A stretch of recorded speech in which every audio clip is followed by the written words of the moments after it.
Hi, எல்லோருக்கும் வணக்கம். Bigg Boss season 9 Tamil. So இந்த வீடியோவில் நம்ம 2 தரமான சம்பவம் இன்னைக்கு காலிலேருந்து நடந்திருக்கு அப்படிங்கிறது தான். ஸோ 24/7 லைவ் ஸ்ட்ரீமில் என்ன நடந்துச்சு அப்படிங்கிறத பற்றி தான் இந்த வீடியோ டிஸ்கஸ் பண்ண போகிறோம்.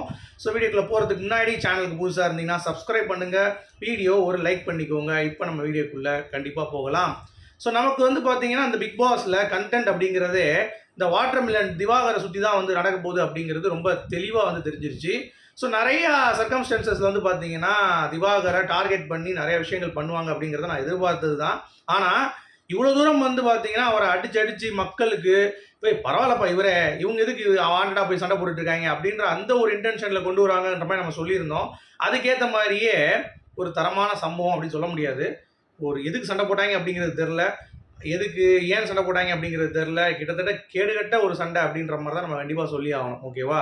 அது ரொம்ப டென்ஷன் ஆகிட்டு இன்னைக்கு திவாகர் வந்து கத்திட்டாரு. இன்னொரு நியூஸும் சர்க்குலேட் ஆகுது, திவாகர் டைரக்ட் எவிக்ஷன் ஆகிட்டார் அப்படின்ற மாதிரி. அதை பற்றின உண்மை தன்மையும் இந்த வீடியோவில் டிஸ்கஸ் பண்ண போகிறோம். ஸோ லைக்கு சப்ஸ்கிரைப் மறந்துடாதீங்க. வீடியோக்குள்ளே போகலாமா? ஸோ இன்றைக்கி இந்த டாபிக் வந்து பார்த்தீங்க அப்படின்னா காலையிலேருந்து ஆரம்பிக்குது. ஸோ காலையில் எல்லாம் எழுந்திரிச்சு விக்கெல்லாம் மறக்கும் போது திவாகரை கூப்பிட்டு வச்சு, என்ன தலைவா நீ எப்படி ஃபேமஸான, நீ எப்படி எல்லாத்துக்கும் வந்து பார்த்தீங்கன்னா அட்வைஸ் பண்ணுவ, உன்னுடைய ரசிகர்களுக்கு சினிமாவில் ட்ரை பண்ணுறவங்களுக்கு எப்படி நீ பண்ணுவேன்னொடனே அவரால் பேசவே முடியல. தச்சா புச்சான்றாரு. அதாவது இப்படி பண்ணுவேன் அப்படி பண்ணுவேன், நான் கஷ்டப்பட்டேன் அப்படி இப்படின்றத தவிர அந்த பாயிண்ட் நடிக்கிறதுக்கு தெரிய மாட்டேங்குது. ஸோ அப்பயே தெரிஞ்சு போச்சு அவருடைய கேலிபர் என்னன்ட்டு. விக்ரம் தான் திவாகரோடைய அந்த ஒரு பாயிண்ட் இருக்கும் தெரியுமா, அதாவது நான் வந்து பெரிய நடிகன் அப்படின்றத அதை உடைக்கிற அளவுக்கு அவர் மூலமாக சினிமா பற்றி உனக்கு என்னடா தெரியும் அப்படின்ற மாதிரி கேள்வி கேட்டு திவாகரை திறக்கி வச்சிட்டார். ஸோ அது ஒன்று வந்து கண்டென்ட்.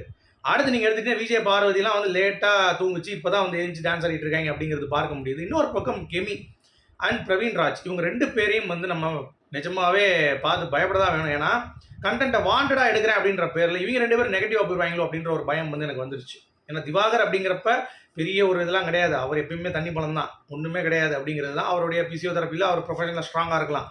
பட் ஆக்டிங்கில் வந்து பார்த்தீங்கன்னா நான் பெரிய பருப்பு அப்படின்ற மாதிரி சொல்கிறதெல்லாம் விட்டுருணும், அது போகிற போக்கில் விட்டுருணும். ஆனால் இவங்க படிப்பு சம்மந்தப்பட்டதுலேயே வந்து வரானுங்க. அதாவது வந்து பிசியோதெரப்பி ஏன் இது பண்ணீங்க, அது டாக்டரா அப்படின்ற மாதிரிலாம் ஏகப்பட்ட கேள்வி.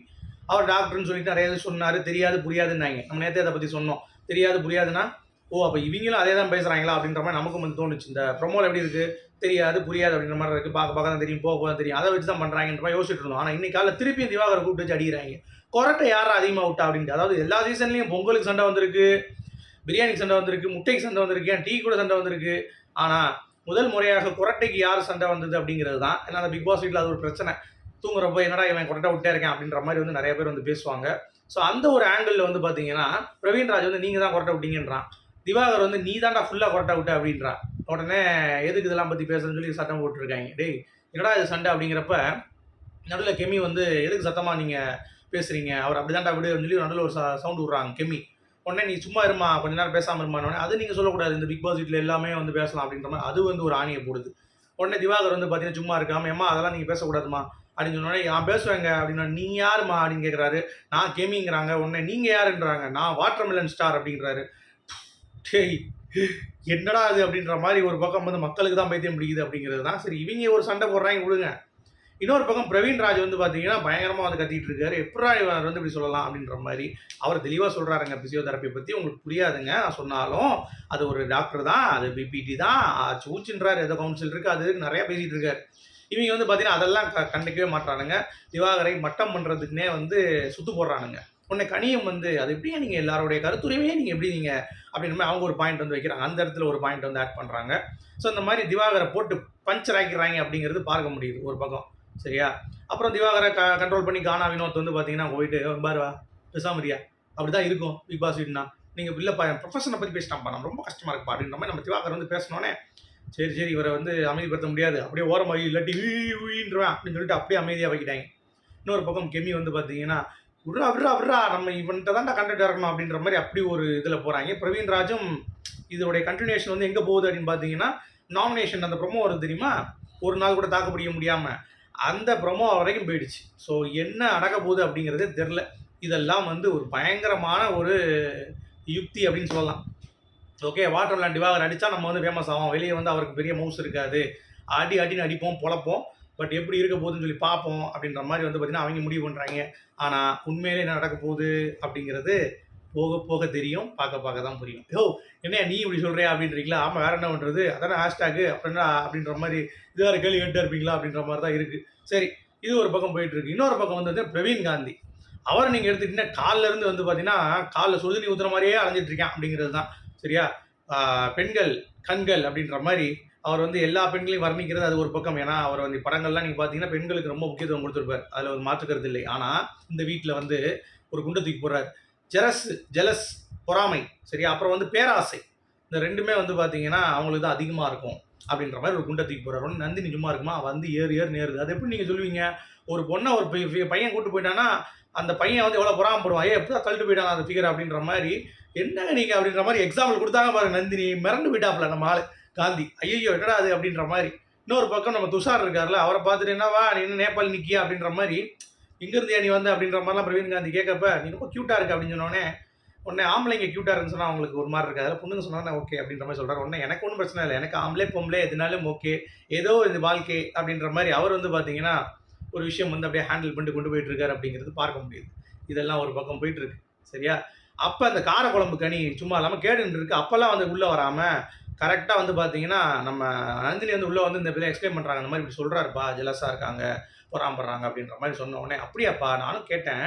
பட் இட்ஸ் பேட்ப்பா. எல்லாத்துக்குமே அது எப்படிப்பா அது சொல்லணும். நானா இருந்தா அங்க அப்படியே வரிஞ்சு கட்டியிருப்பேன் அப்படின்னு. ஏம்மா நீ அங்க இருந்தா கேட்டேன்ற. பார்த்துருக்கல, அங்க இருந்தா தான் நீ வரிஞ்சு கட்டணுமா? ஏன் போய் வரிஞ்சு கட்ட வேண்டியது தானே அப்படின்ற மாரி தான் இருந்துச்சு. கனிக்கு ஒரு பயம் இருக்கும். ஏன்னா, திவாகர தொட்டோம்னா இன்கேஸ் பாசிட்டிவானா ஓகே. நெகட்டிவ் ஆயிடுச்சுன்னா நம்மள போட்டு பொளந்துட்டாங்கன்னா, காரக்குழம்பு கனி அப்படிங்கிறது விஷக்குழம்பு, விஷ பாட்டிலு கனி அப்படின்ற மாரி ஆயிடுச்சுன்னா என்ன பண்றது? அப்படின்ற மாரி அவங்க வந்து உசாரையா உசாரு, ஓரஞ்சாறு உசாரு, நகநட்டு உசாரு, பணங்காசு உசாரு அப்படின்ற மாரி அவங்க வந்து பார்த்தீங்கன்னா, ஒரு பக்கம் வந்து தெரிச்சு ஓடிட்டாய்ங்க. ஓகே. ஸோ ஆக மொத்தம் திவாகர தான் அடிக்கணும் அப்படின்றதுல ஒட்டுமொத்த வீடும் வந்து பார்த்தீங்கன்னா, பிளான் பண்ணிட்டாய்ங்க.